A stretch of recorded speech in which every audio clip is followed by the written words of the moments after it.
Todo lo que hemos estado hablando de la estructura pulmonar y de la inspiración y de la expiración es posible gracias a los movimientos musculares. En gran parte es posible gracias a eso, al diafragma, a los intercostales, a la estructura que tiene el parénquima pulmonar, a la ramificación del árbol bronquial.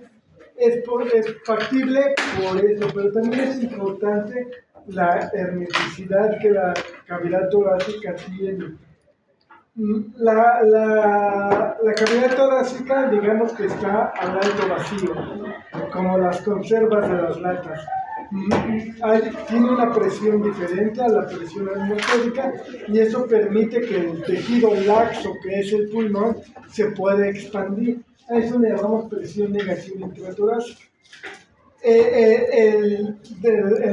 el piso de la cavidad torácica, el diafragma lo sella de forma hermética. Sigue todo el arco costal y sigue la parte dorsal de la cavidad torácica con la musculatura dorsal de la cavidad abdominal, sella herméticamente la parte inferior.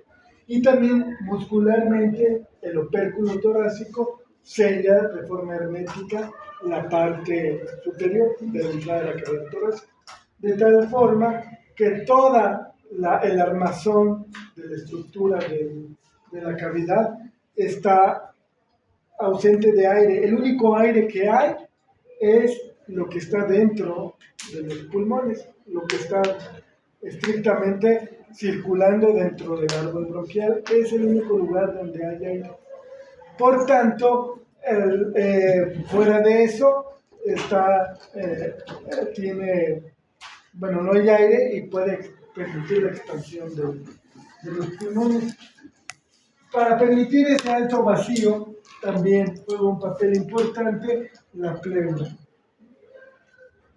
La pleura también delimita la estructura del parénquima pulmonar y también facilita el movimiento de los pulmones en ausencia de aire exterior por el líquido pleural, que es lo único que hay ahí. Hay varias cosas para favorecer la respiración. Hermeticidad determinada por las hojas pleurales, tanto la hoja visceral como la hoja parietal, la hermeticidad que da la pared torácica, tanto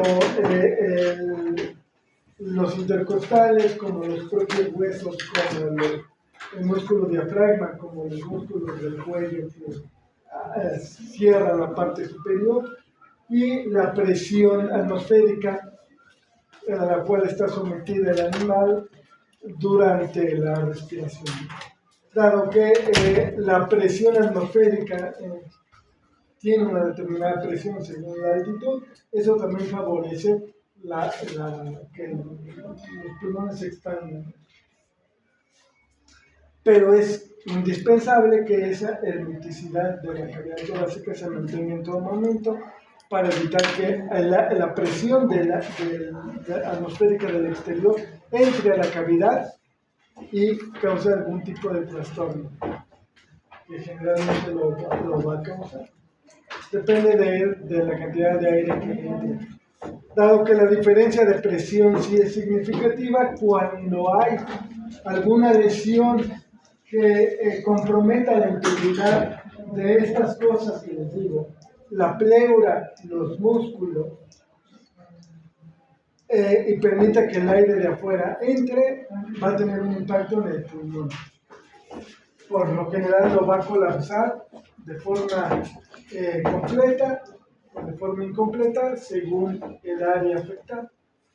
Y esa parte del pulmón que se colapse no va a poder expandirse por la presión de afuera.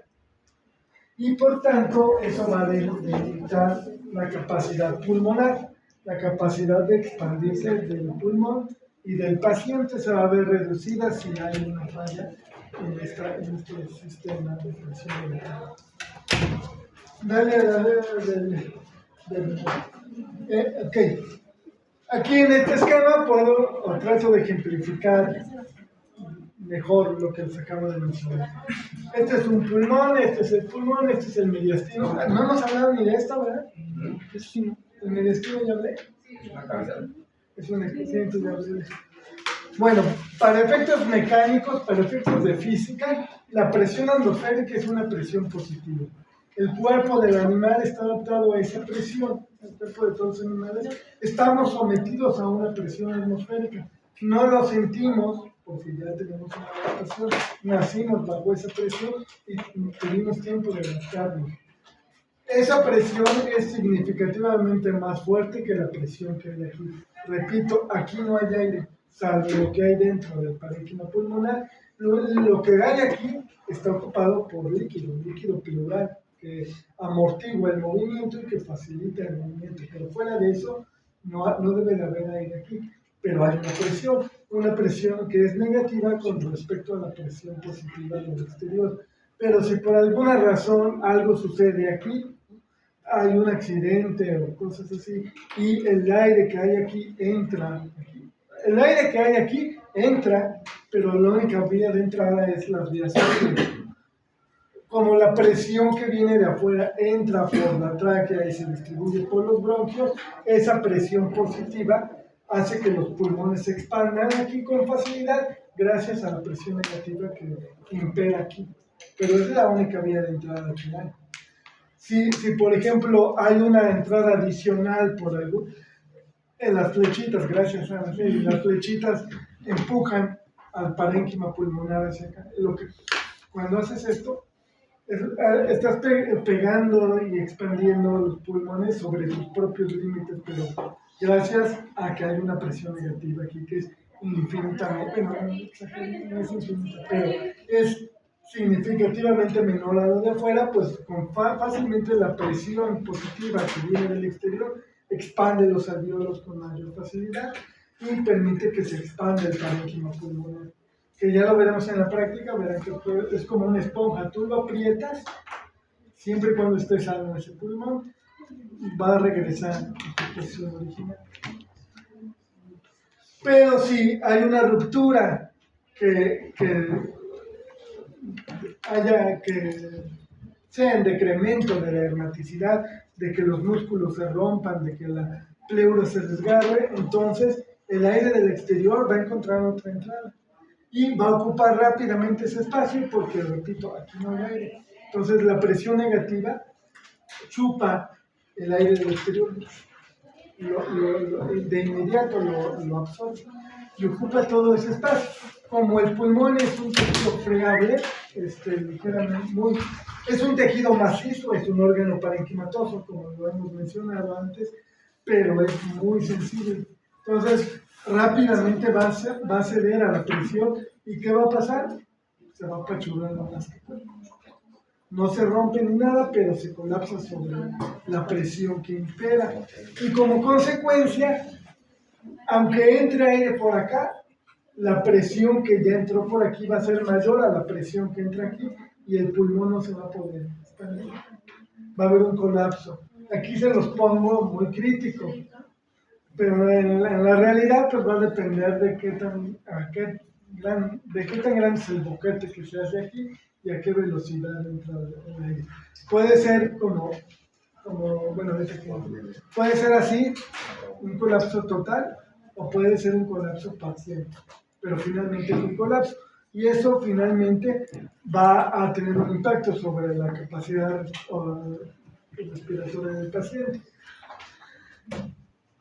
En este ejemplo, pues sucedió de un hemitórax, este sería el hemitórax izquierdo, no es cierto, el hemitórax derecho y el hemitórax izquierdo. Si ocurre de un solo lado, pues en teoría, pues el otro no está impactado y puede seguir respirando por ese lado. Pero inmediatamente va a haber un déficit respiratorio, que si no se trata esto, pues los tejidos gradualmente van a empezar a sufrir de hipoxia, porque se necesitan los dos pulmones para garantizar una correcta perfusión de los gases. Se puede vivir con un pulmón, pero la calidad de vida decrece. Pero bueno, le estoy poniendo el ejemplo más crítico para ejemplificar, valga la redundancia, de lo que sucede. Eso se conoce como neumotórax. Hay aire en la cavidad torácica, que en condiciones normales, evidentemente no debería haber. El único aire que debe haber en la cavidad torácica es el que circula por los bronquios.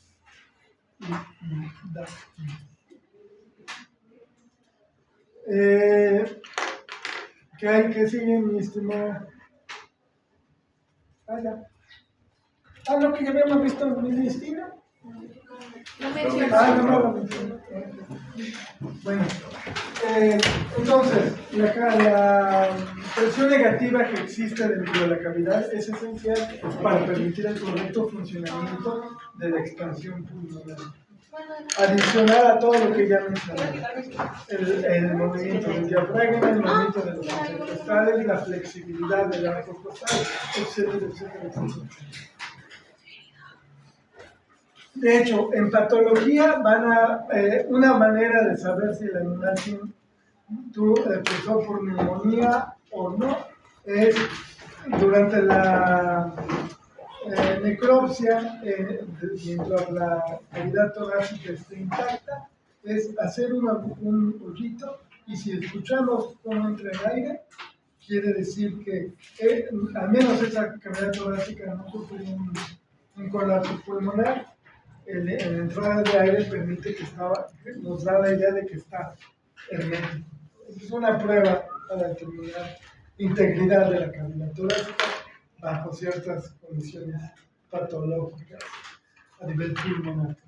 Pero bueno, eso lo mencionarán de nuevo en patología. Ahora, hablemos de mediastino, que ya quedamos, es un espacio, es el espacio que queda entre los dos hemitórax, el hemitórax derecho y el hemitórax izquierdo. El espacio que queda en medio, ese es el mediastino. Y ya también les mencioné que el mediastino está ocupado principalmente por el corazón, pero realmente hay más cosas ahí, aparte del corazón. Limitándolo, vamos a decir que es el espacio situado entre ambas pleuras, en el entendido que ambas pleuras contienen a ambos pulmones. Y los límites del mediastino es lateralmente la pleura parietal, ¿no?, la que le está dando la cara, la pleura medial o la pleura mediastínica, según la región que corresponda, las vértebras torácicas, dorsalmente, los arcos posteriores de las costillas vistas dorsalmente, el diafragma hacia caudal y el opérculo torácico hacia craneal. Esos serían los límites del mediastino. En esa imagen vamos a ver una vista lateral de la cavidad torácica. Se han retirado todas las costillas. Lo único que vemos aquí es el esternón, las esternebras, que ya sabemos cambian el número en función de la especie, la última costilla más o menos, y se ha retirado la primera costilla, y se ha retirado el pulmón que debería estar aquí, evidentemente, para ver el corazón en su posición, el diafragma y todas las estructuras que ocupan este espacio. Estamos viendo el mediastino. Obviamente del otro lado está el otro pulmón. En este preparado en fresco, pues apenas podemos ver aquí, en este pulmón. Básicamente está ocupado por el corazón como protagonista de este lado. Ahora, aparte del corazón, ¿qué es lo que más resalta? ¿Qué estructuras podrían reconocer? Aparte del corazón. ¿El corazón nada más?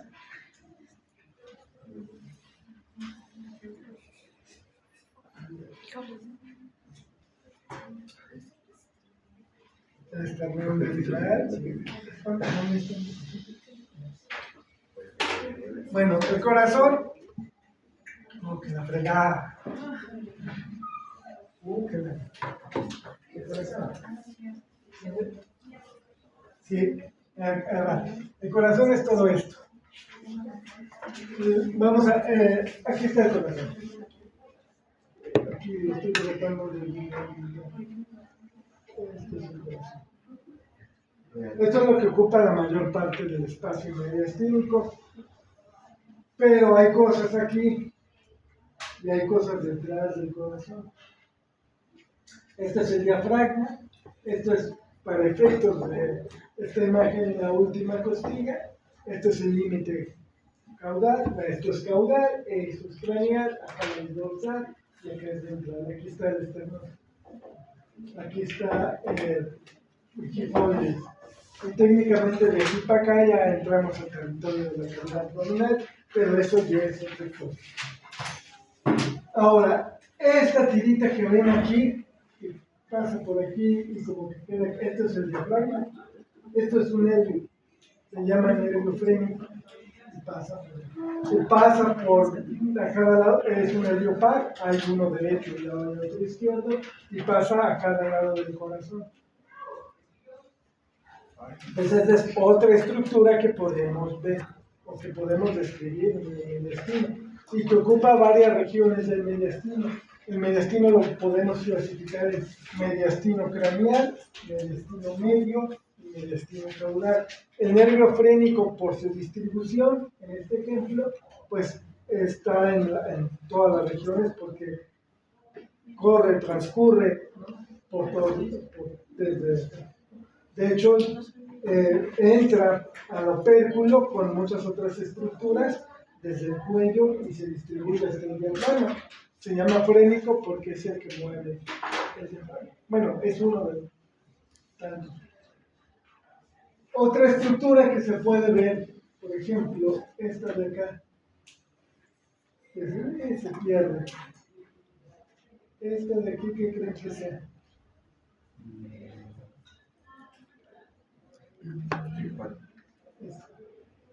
Esta medio rojita.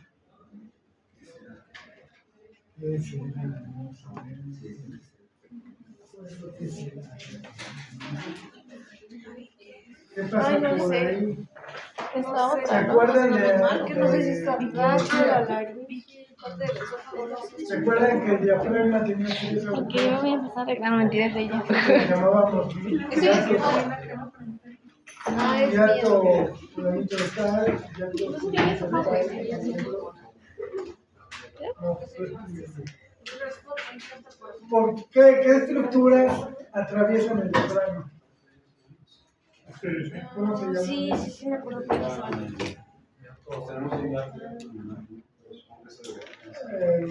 No, que atraviesa el diafragma. Arteria aorta. Y de otra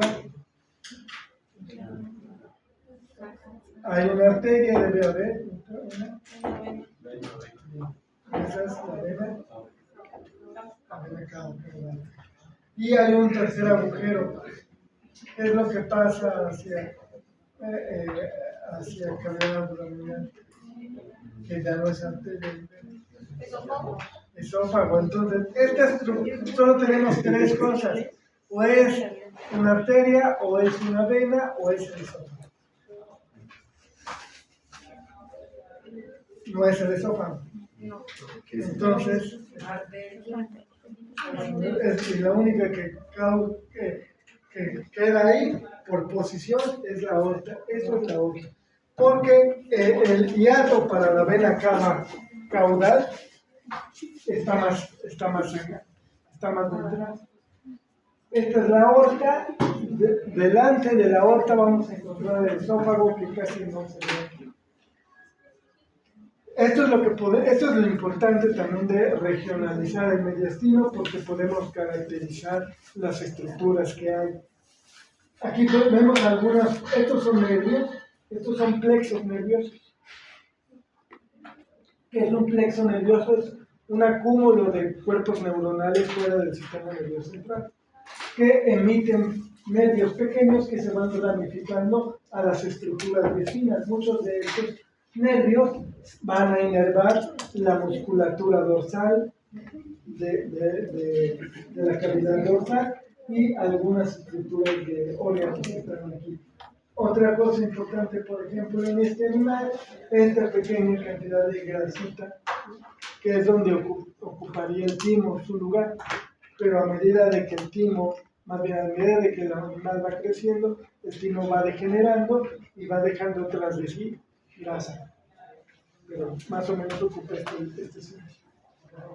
Acá arriba, donde casi no se nota, también vamos a ver estructuras vasculares importantes.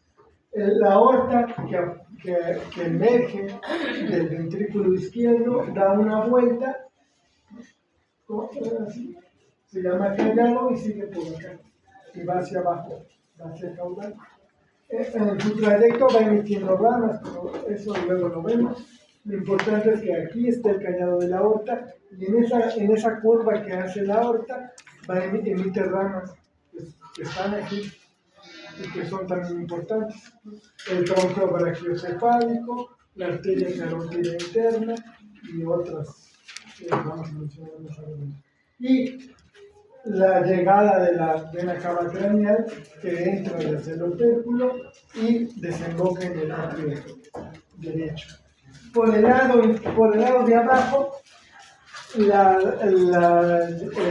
desembocadura de la vena cava caudal para penetrar el diafragma y seguir su trayecto en cavidad abdominal. En la parte media del mediastino, obviamente el corazón, que es así que está el mayor protagonismo en esta imagen, pero que como es el único que está aquí.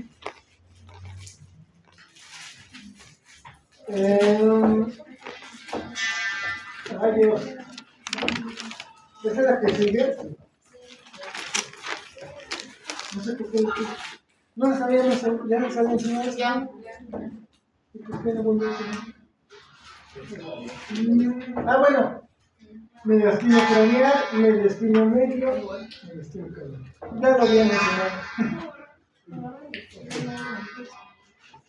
Ahora, describiendo cada una de las regiones, mediastino craneal, límite comprendido entre la línea imaginaria que va del opérculo torácico, le quedamos, el opérculo es la abertura superior, hasta aproximadamente el cuarto disco intervertebral de la columna torácica, contando a partir de T1. Cuentas cada cuerpo vertebral y más o menos en el cuarto disco intervertebral. ¿Sí se acuerdan que es un disco intervertebral, verdad? ¿Sí? ¿Qué es? ¿Pero qué es? ¿Qué es lo que es? O sea, ¿cuál es su función? Es la parte cartilaginosa que se encuentra entre las vértebras. Ajá, la de la fricción. Sí, es la estructura cartilaginosa medio flexible que hay entre cada cuerpo y cuerpo.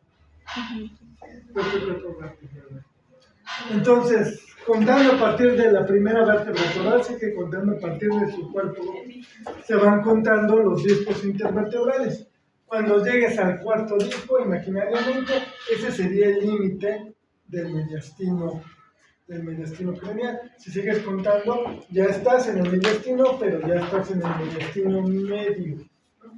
Por tanto, el mediastino medio será el espacio que se extiende desde el cuarto disco intervertebral hasta la línea descrita del ápice del corazón. Y el ápice del corazón no es otra cosa más que la punta, la parte más angosta del corazón, que todavía no hemos descrito morfológicamente bien al corazón, pero el corazón tiene una forma de cono invertido, donde la punta de ese cono es el ápice.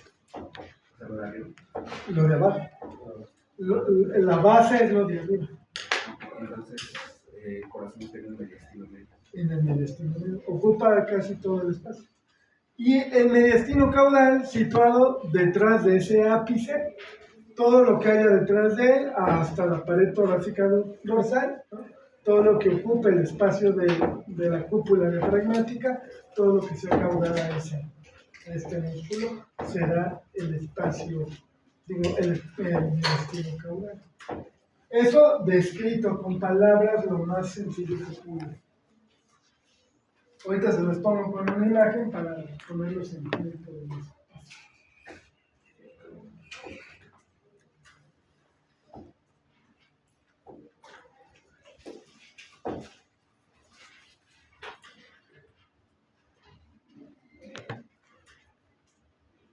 examen hoy? No. Nos dijo que nos iba a dejar exponer en vez de examen. Se lo juro. Ya no voy a ser tan flexible. No. No, Ya no Cam. voy a decir. No, Cami, No. sí lo Quiero queremos. ser buena onda, no traigo un... Sí. Sí, amigos. Ajá.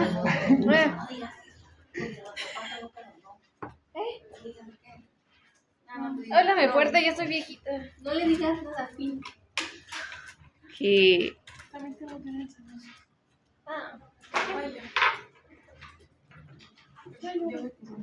No, yo no tengo sueño.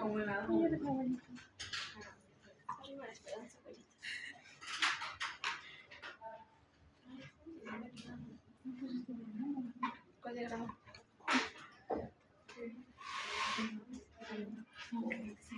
Ay, qué bonito.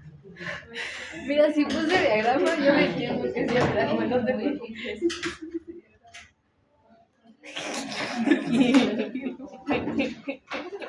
Ya saben. Estoy dormida, pero no tanto. Pero sería... No, voy a poner una pregunta de cultura general. ¿qué? A lo mejor Oigan, ¿cómo nos vamos a decir? No sé. Niñas, ¿cómo nos vamos a decir los equipos de anatomía? Ahorita me dijo el profe que según no son de los que pudieran conseguir ese libro de Alex.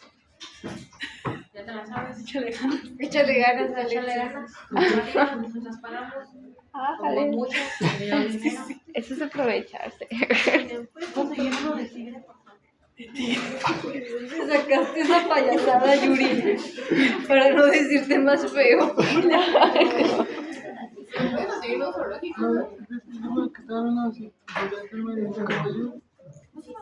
no, hombre, no, es de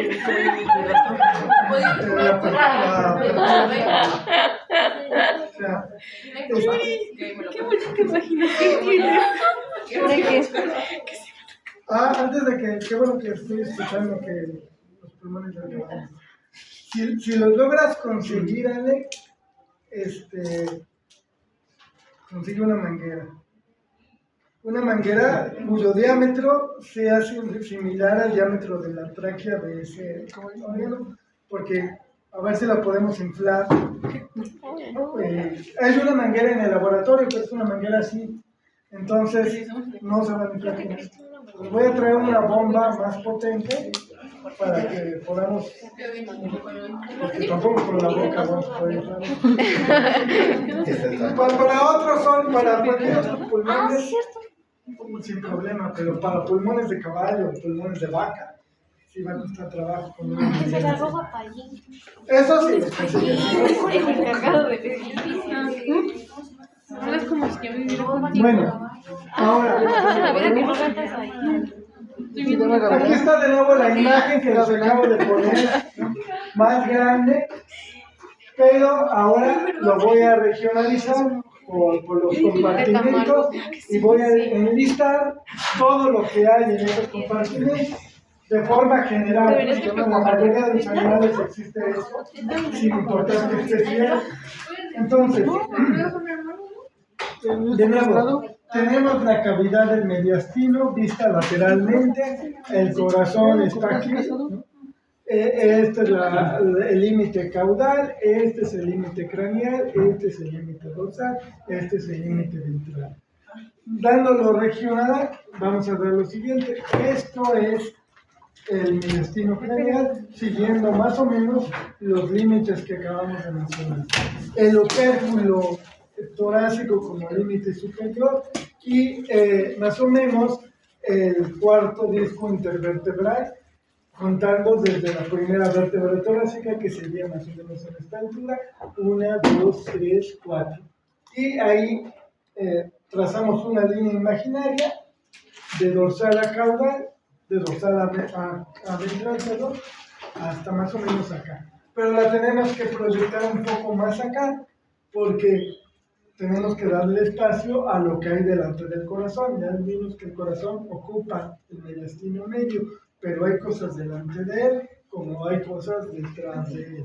Así que para términos prácticos, esta región rosada es el mediastino craneal. Y dentro del mediastino craneal hay, bueno, ahorita voy a decir, eso es el mediastino medio, que está ocupado, es la región cardíaca básicamente, ocupado por el corazón.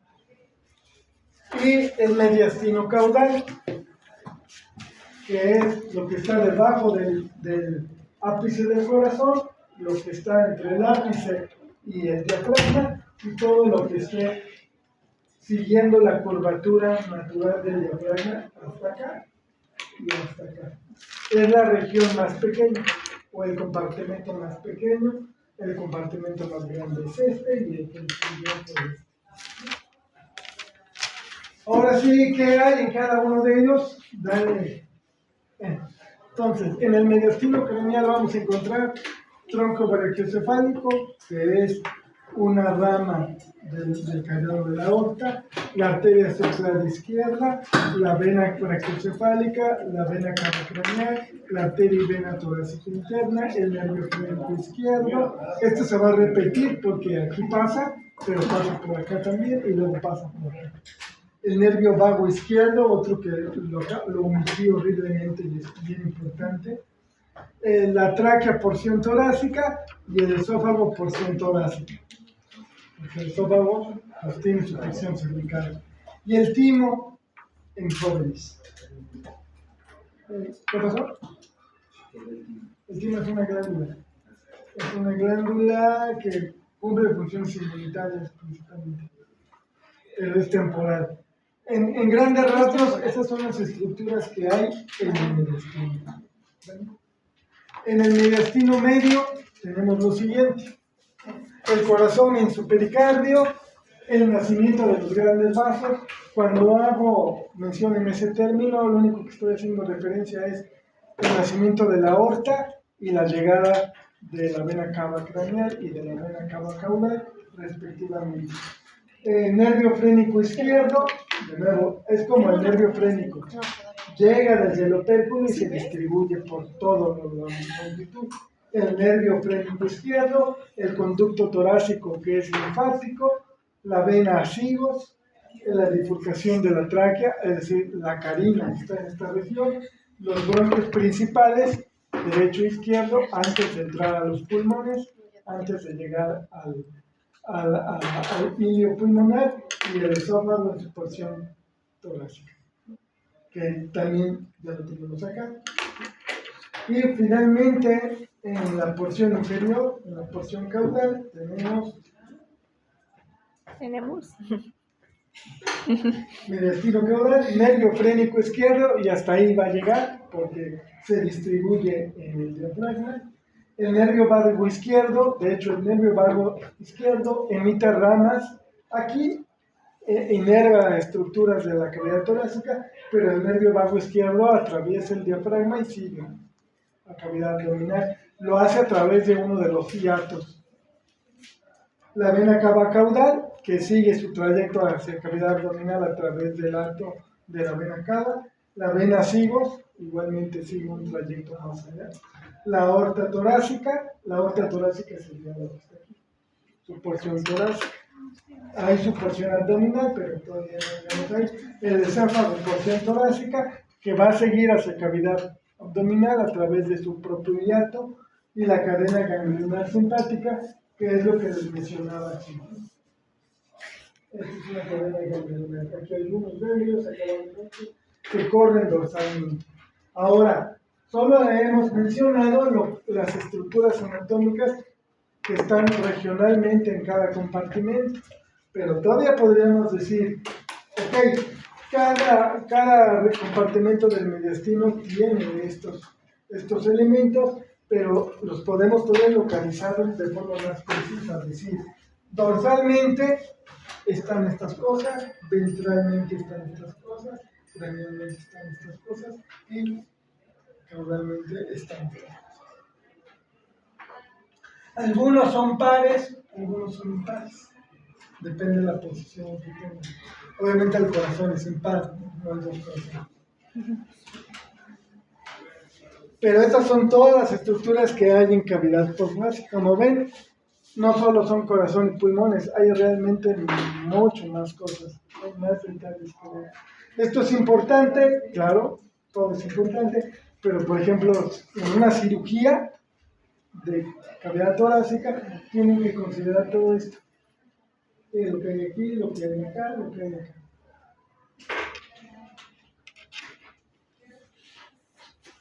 ¿Dudas hasta aquí?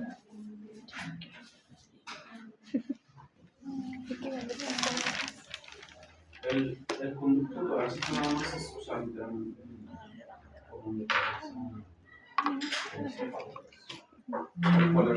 No, el conducto torácico es parte del sistema linfático. Lo vamos a ver en el siguiente tema. Pero haz de cuenta que el conducto torácico es como un vaso sanguíneo.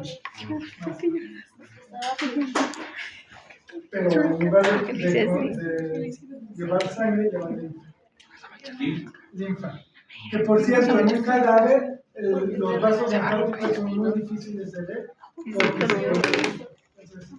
ya no se ven. Salvo que hagas una preparado previo, los podrías utilizar. Pero en un cadáver ya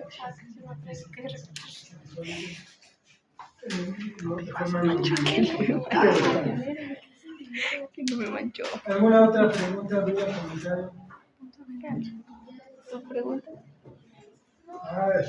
Hasta aquí, ¿pero qué sigue? Ya acabamos. Hasta aquí es el examen del jueves.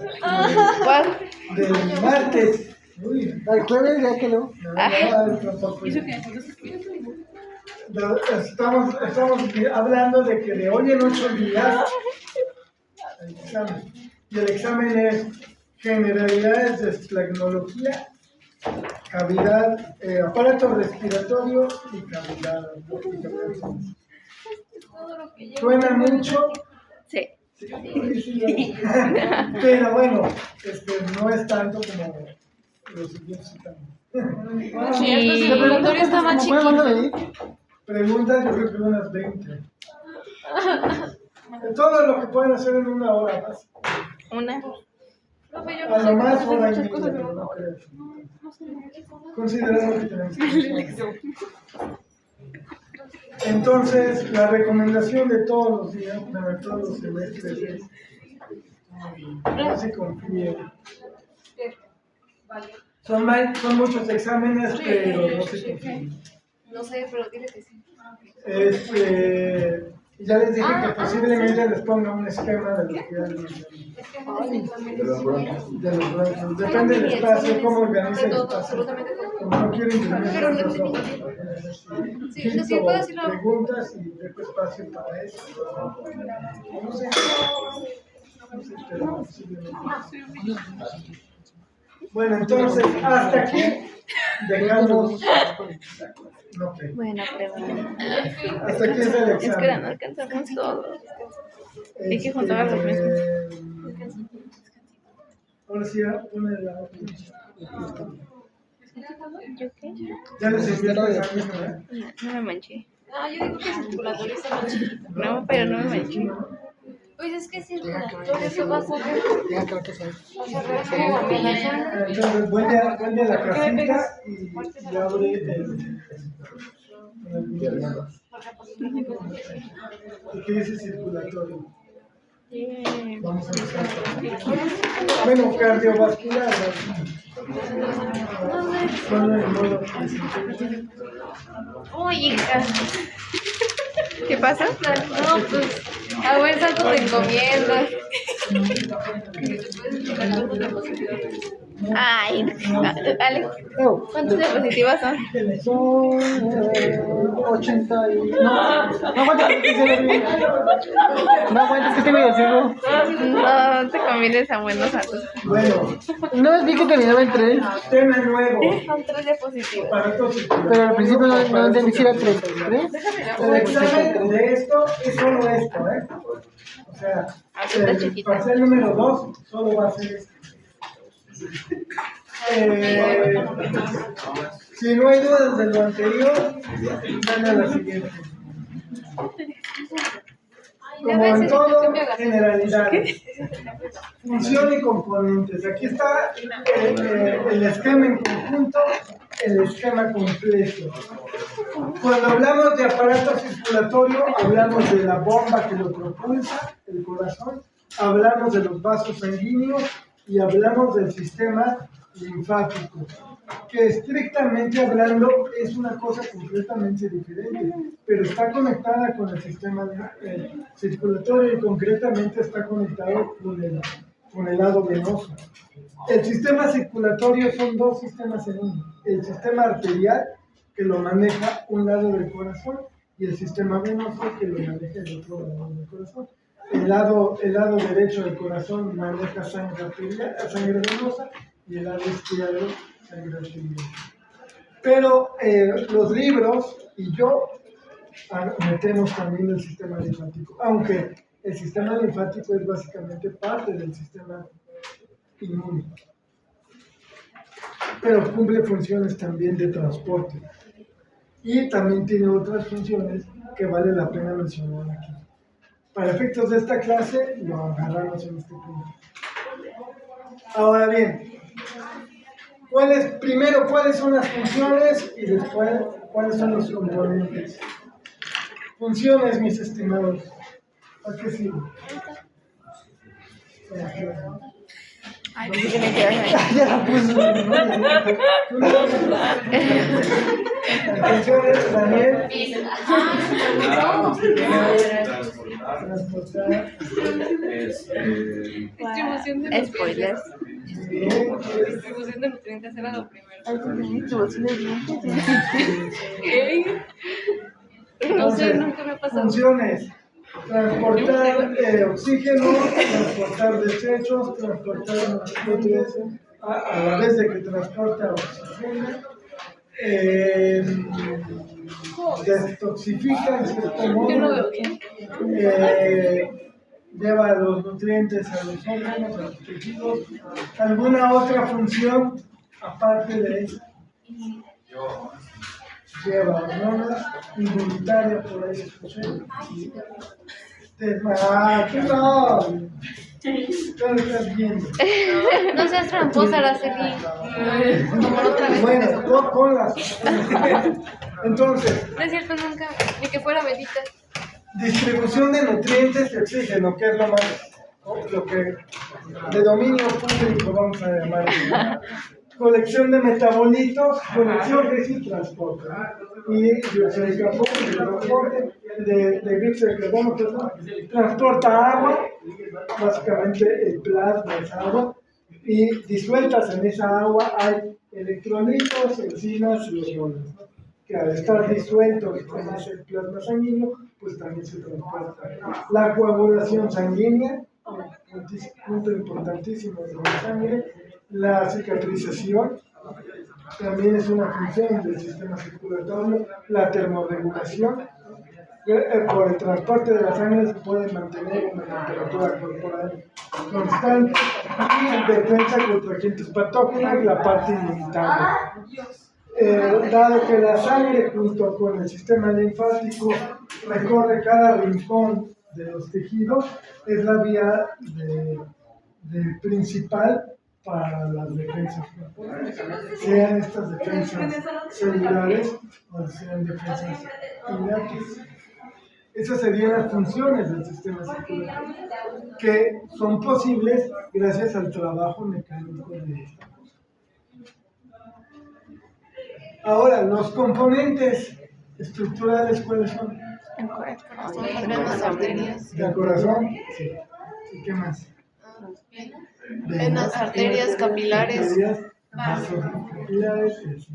Entonces ahí lo podemos organizar así. Ay, perdona, te quité chamba. ¿No? Corazón, en el sentido de que es una bomba, pero es parte estructural, ¿no? Es la bomba que propulsa la sangre que corre dentro del corazón. Del corazón, y esto es importante, del corazón siempre, de los siempre, salen arterias. Dicho de otra manera, las arterias nacen del corazón y se van ramificando de una forma muy similar a lo que les mencioné con el árbol bronquial. Aquí también ocurre una ramificación, se va haciendo cada vez más delgada la arteria. Empiezan por arterias de gran calibre, luego por arteriolas y finalmente ya dentro del tejido forman capilares arteriales que finalmente se van a unir con otras capilares más pequeños para formar vénulas, que a su vez estas vénulas se unifican para formar venas que desembocarán en el corazón cerrando el circuito. Es lo que vemos aquí. Aquí está el lado izquierdo y del lado izquierdo van a salir dos arterias. Por un lado es la arteria, más bien es la arteria aorta y por otro lado las arterias pulmonares. Estas se ramifican a lo largo de todo el cuerpo y a nivel de los tejidos forman capilares, vénulas, arteriolas, luego forman vénulas y esas vénulas forman venas. Dicho de otra manera, las venas se forman en los tejidos y se van uniendo en venas cuyo diámetro gradualmente va siendo mayor y todas esas venas llegan a una vena mayor que desemboca del lado derecho. En este caso, vena cava craneal, vena cava caudal, drena la sangre que viene de los tejidos hacia el corazón y la redistribuye de nuevo. Del lado derecho entonces van a llegar venas, vena cava caudal, vena cava craneal y venas pulmonares, formando dos circulaciones, la circulación menor pulmonar, la sangre que llega de aquí es distribuida a los pulmones, en los pulmones se oxigena como ya lo describimos con pulmones y la sangre recién oxigenada vuelve al lado derecho al lado izquierdo para ser redistribuida a los tejidos, toman los tejidos el oxígeno a nivel capilar y se cierra el circuito. Es un circuito cerrado. La sangre no sale de estos de conducto. Y adicional a él está el sistema linfático, que igual que las venas, también tienen origen en los tejidos, pero cumplen otras funciones. Pero para efectos del sistema, lo vamos a ver aquí. ¿Me expliqué? La circulación menor es la proveniente, es con las venas y la circulación mayor con las arterias. Arterias y venas ocurren la circulación menor es la que ocurre entre el corazón y los pulmones y de regreso. Esa es la circulación menor. La circulación mayor es del corazón a los tejidos y de vuelta al corazón. Esa es la circulación mayor. Y en ambas circulaciones hay arterias y venas. La menor es solamente La pulmón es solamente arterial y la mayor es sistémica. Dicho de otra forma. ¿Qué más? Que lo vi en fisio se me olvidó. No. ¿Me veo bien? ¿Dudas? Menes.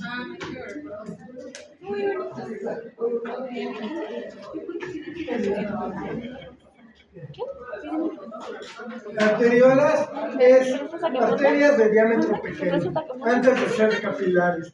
Acuérdense que la organización de hecho, traté de organizarlo más o menos como realmente es. El corazón como punto central, siendo punto central, de él salen arterias. Estas arterias se van haciendo más finas y ya reciben el nombre de arteriolas. Ya dentro del tejido hay capilares arteriales. Esos capilares arteriales finalmente se anastomosan, que es lo que se representa aquí, o aquí, o aquí, anastomosis, fusión, y el resultado de esa fusión va a dar como resultado capilares venosos. Esos capilares venosos van a abandonar el tejido en forma de vénulas que a su vez van a formar venas, que ya serían estas, que desembocan en el corazón. Obviamente aquí hay venas de diferente calibre, las más grandes son la vena cava, craneal y caudal, que finalmente van a desembocar en el lado derecho. Y ya, hasta ahí es el lado que transporta sangre. Los linfáticos los pongo aquí para fin de integrarlos en este conjunto, pero también tienen su origen en los tejidos, que se representan en los libros como vasos de color verde, pero que tienen sus particularidades porque sí, son vasos huecos, como este, que transportan linfa, pero tienen como puntos intermedios, como pequeñas bolitas en medio, que son ganglios linfáticos, que se organizan de diferente forma, de una forma un poco más regional, pero que también ayudan en el transporte de sustancias, sobre todo en el exceso de agua, drenan más agua.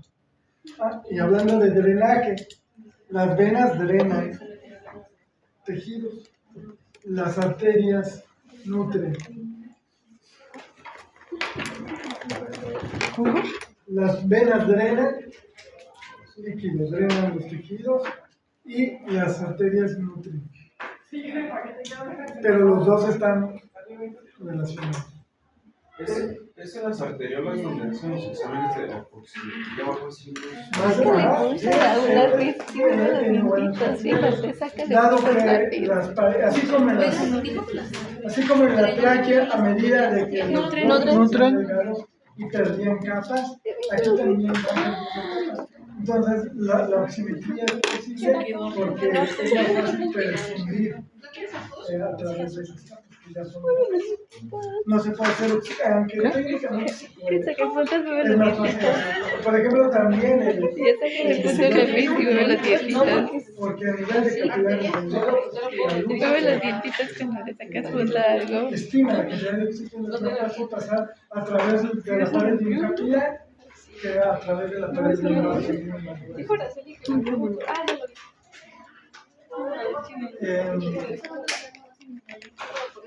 Porque van entrando al tejido.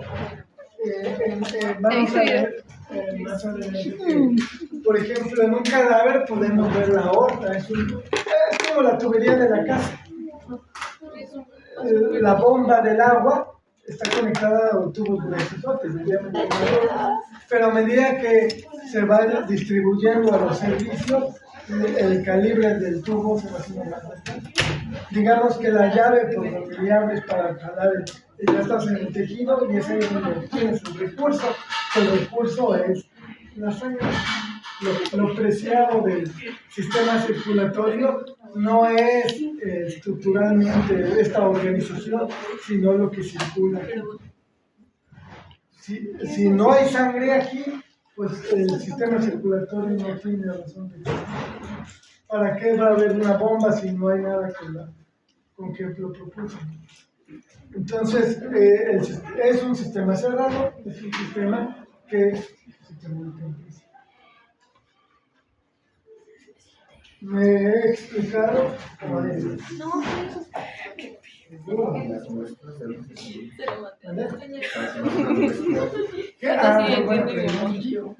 Por lo general, la muestra puede ser de arterial o venosa.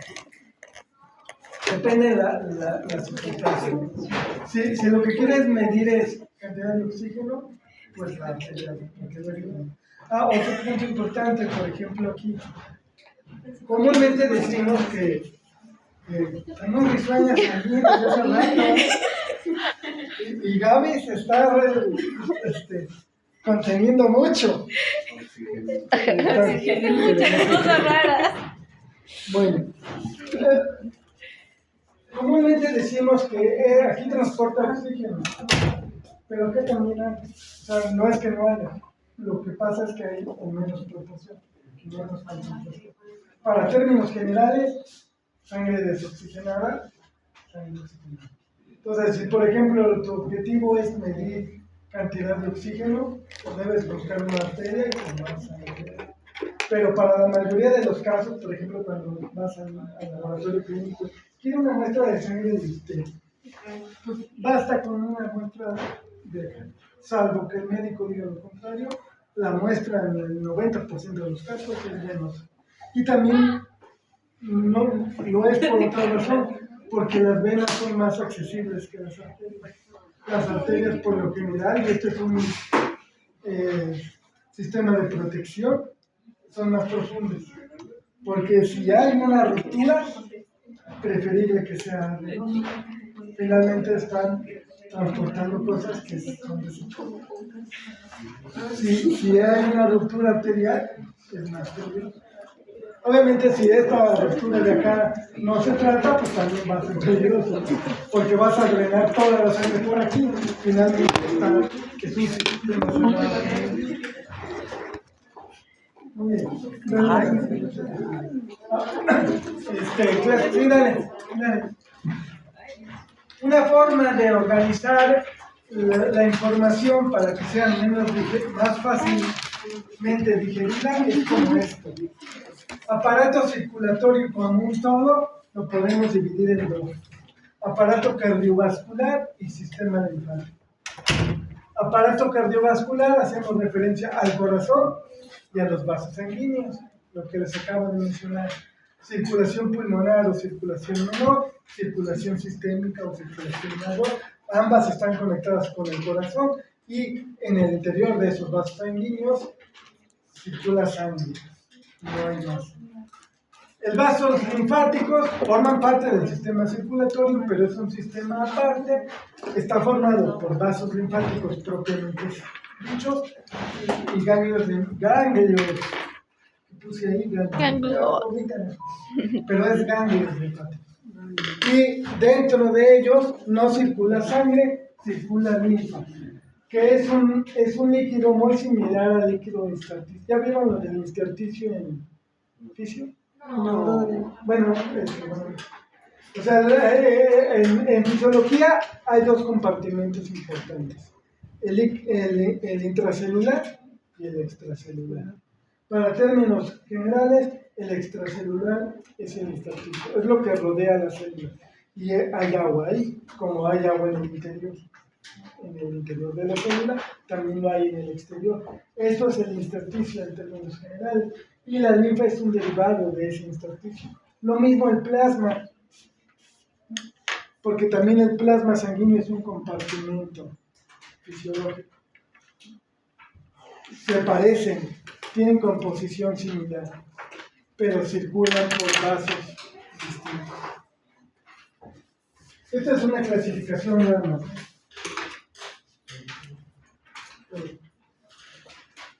Digamos que es una clasificación didáctica. No tienen. Híjoles. Me acabo de acordar que dejé mi basura en el otro salón. ¿Su qué? ¿Su basura? Mi café vacío, ahí dejé los vecinos. Híjoles, ¿qué va a decir el protector? Deja Chayito en paz. Sí, tenía que sacarle y tirar.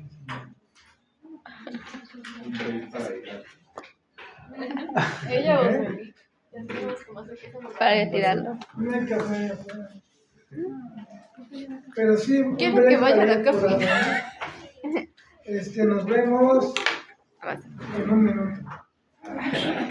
Bueno, no. Bueno, en 15 minutos. Dios lo bendiga.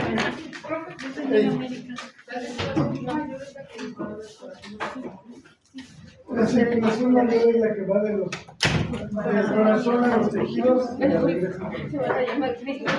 Y la menor es del corazón a los pulmones y la regresa. Porque ves que las personas que tienen bolsas. Voy por algo.